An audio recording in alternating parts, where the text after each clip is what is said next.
Hi friends, இன்றைக்கி Monday morning நம்ம வீட்டில் என்ன சமையல் அப்படின்னு சொல்லிட்டு பார்க்கலாம். ஸோ மார்னிங் பிரேக்ஃபாஸ்ட்க்கு வந்து இட்லியும் சட்னி ரெடி பண்ணியாச்சுங்க. லஞ்சுக்கு வந்து சூடாக சாதம் வடிச்சாச்சு. கத்திரிக்காய் புளி குழம்பு தான் இன்றைக்கி வந்து ட்ரை பண்ணியிருந்தேன். ஸோ கத்திரிக்காய் முருங்கைக்காய் இருந்துச்சு. ஸோ ரொம்ப ஈஸியாக டேஸ்ட்டாக இருக்குங்க, ட்ரை பண்ணி பாருங்கள். ஸோ ஒரு கடாயில் வந்து கடுகு, சீரகம், வெந்தயம் போட்டு பொரிஞ்சதும் சின்ன வெங்காயம் நிறையா சேர்த்துக்கோங்க, பூண்டு சேர்த்துக்கோங்க, கருவேப்பிலை சேர்த்துக்கோங்க.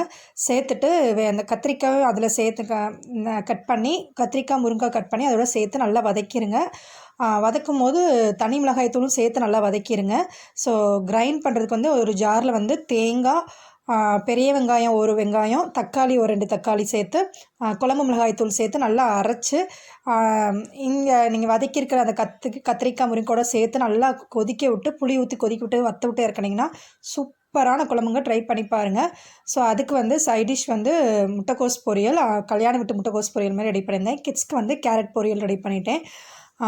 ஸோ ஜூஸ்க்கு வந்து மார்னிங் வந்து ஆப்பிளும் கேரட்டும் போட்டு சேர்த்து பாலும் லைட்டாக சேர்த்து ஜூஸ் ரெடி பண்ணிட்டேன். பாப்பா ஸ்நாக்ஸ்க்கு வந்து செவ்வாழை தான் வச்சு விட்டுட்டுருந்தேன். செவ்வாழை ரொம்ப பெருசாக இருந்துச்சுங்க. ஸோ அதை கட் பண்ணி வச்சுட்டு குக்கீஸும் சேர்த்து வச்சுட்டேன். ஸோ இவ்வளோ தான் ஃப்ரெண்ட்ஸ் இன்றைக்கி நம்ம வீட்டு சமையல். உங்கள் வீட்டில் என்ன சமையல் அப்படின்னு சொல்லிட்டு சொல்லுங்கள். தேங்க்யூ.